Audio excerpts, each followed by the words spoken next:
বিনোদন জগতের ছোট পর্দার জনপ্রিয় অভিনেত্রী শবনম ফারিয়া অভিনয়ের দক্ষতা দিয়ে দর্শক মহলে ব্যাপক পরিচিতি পেয়েছেন।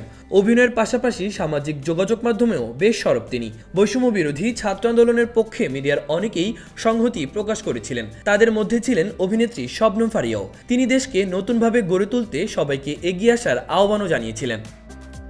এই অভিনেত্রীর একটি ভুয়া পোস্ট সম্প্রতি ভাইরাল হয়েছে। সেখানে উল্লেখ করা হয়েছে, হাসিনা সরকার দেশ পরিচালনার সময় অভিনেত্রীকে কোনো পোস্ট ডিলিট করতে হয়নি।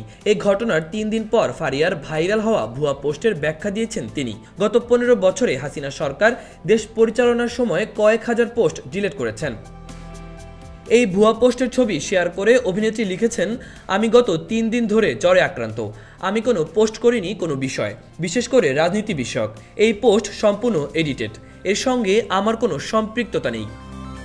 কয়েক হাজার পোস্ট ডিলিট করা প্রসঙ্গে তিনি বলেন, আপনাদের অবস্থা এত খারাপ যে এখন এডিট করে অন্যদের নামে পোস্ট চালিয়ে নিজের কথা বলতে হচ্ছে।